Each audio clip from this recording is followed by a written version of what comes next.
People have been talking about Ascension in a lot of conferences that I've gone to, and a lot of people that I have contact with on the Ascension thing that is going to happen not very far in the future.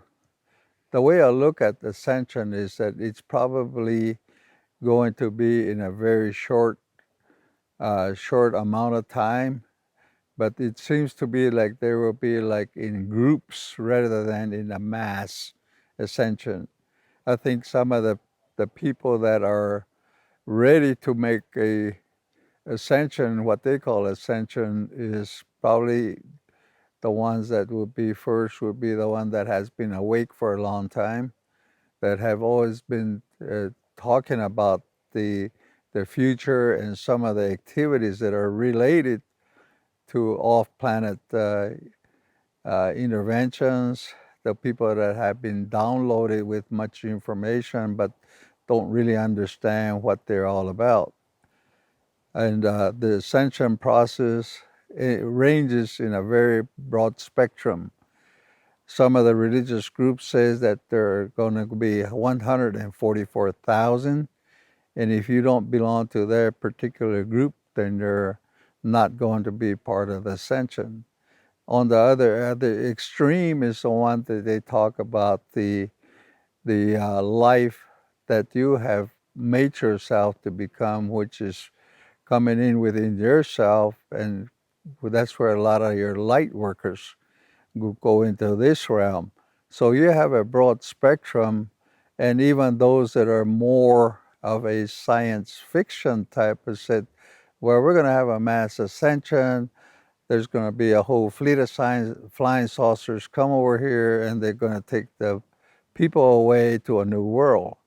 Now, none of these things that I have heard about does not make too much sense to me, because my own spiritual teachings is that there's always the bottom line is that we do not die. We always proceed to the next uh, part of our journey, which is our lives, that we continue. Our bodies are basically like a uniform. We shed off the uniform and we go into the spiritual plane, but it goes into multidimensional.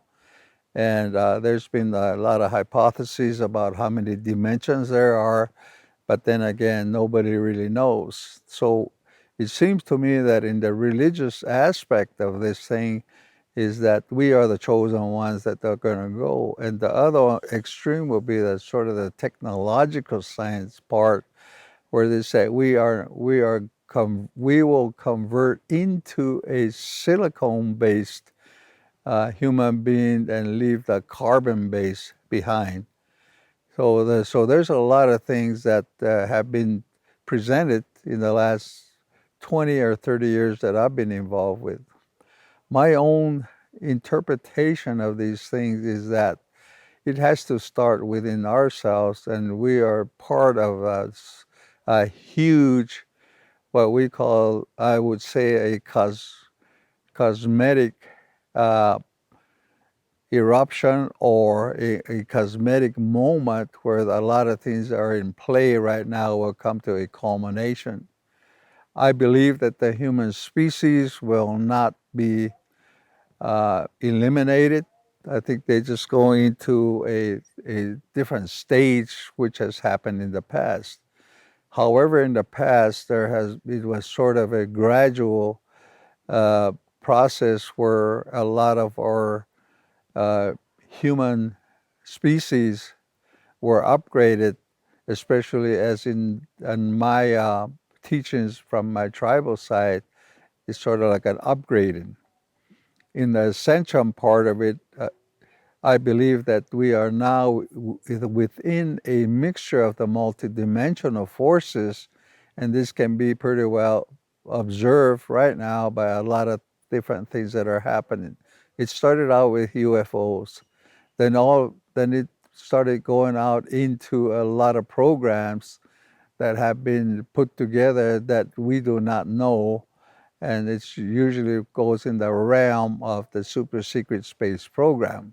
which I have also worked with people in those type of programs.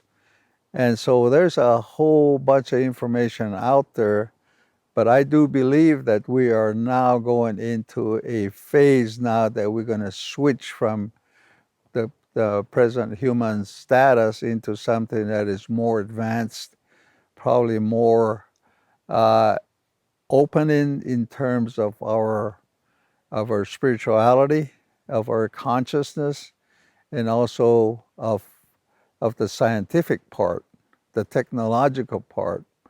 I do not believe that it's going to be done with artificial intelligence because that's still a machine. I do not believe that it's going to be like the religious groups that say we're going to go into this other world and you guys will be left behind.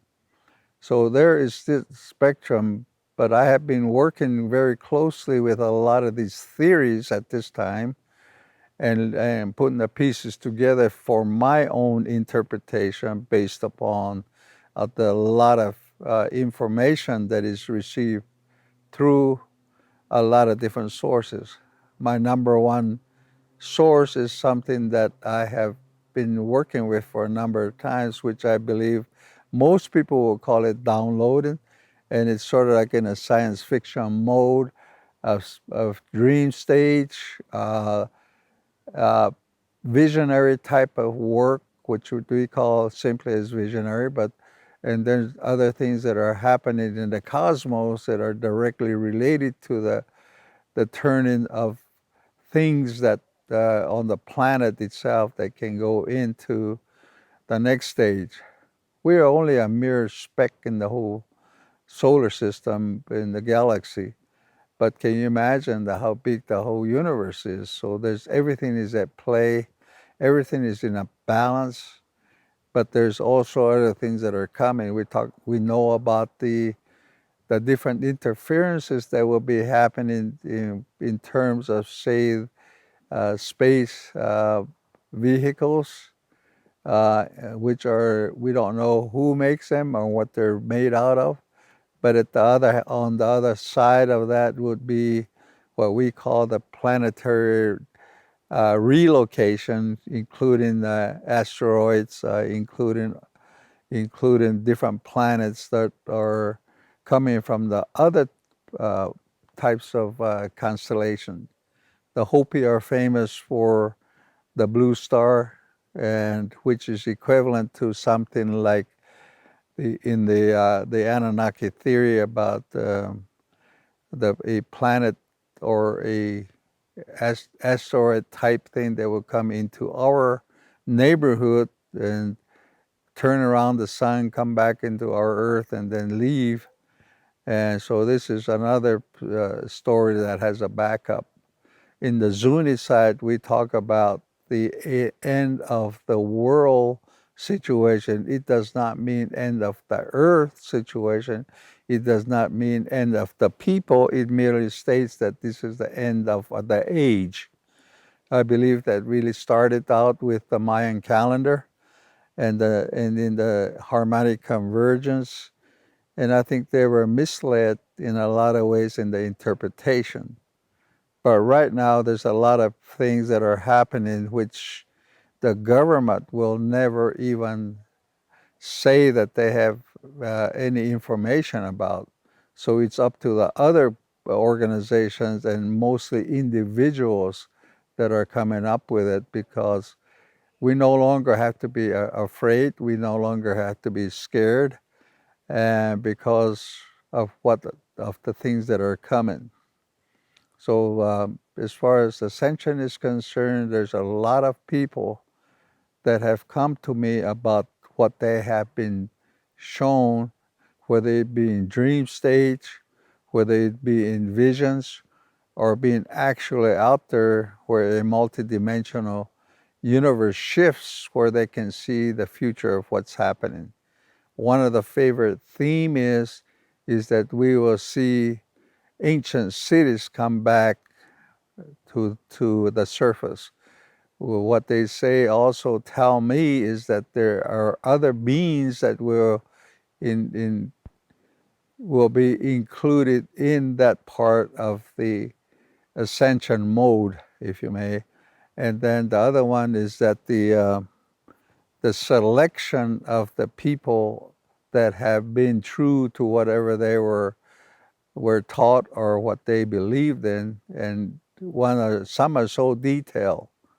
One story that has been told me is that there will be beings that are like about 10 to 12 feet high, and they're come in pairs. And one holds a crook, and the other one holds an ankh, like they have in the Egyptian uh, instrument system. And one of them looks over a human being, and he either waves affirm or negate or whatever, and the one with the ankh is the one that makes that person disappear. So these are whether they're allegories, whether they're a direct relationship to how it's going to happen. It's up to the individual or individuals to determine make the interpretation based upon their teachings, their culture, and their inner self in a lot of these types of visions, dreams, and so on.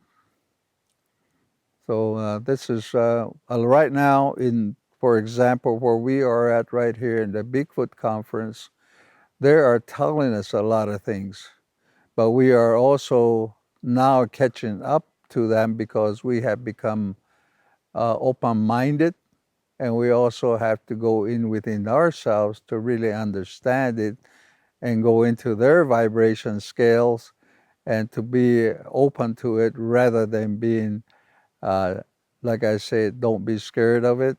And they have a lot of messages to tell us. We have to divert our thinking in terms of taking care of the creatures of the planet, not only on the planet, but also of things from outer space or the cosmos. So that's my interpretation of a very general idea. I do not have any specifics because there are so many of them that has to be interpreted to even come out with a category of saying that these are the theories or these are the assumptions of what may happen. Mankind is just now at the surface of that inner things that are happening, and it has to be done from inside out rather than outside in. And this is where I believe that's going to start.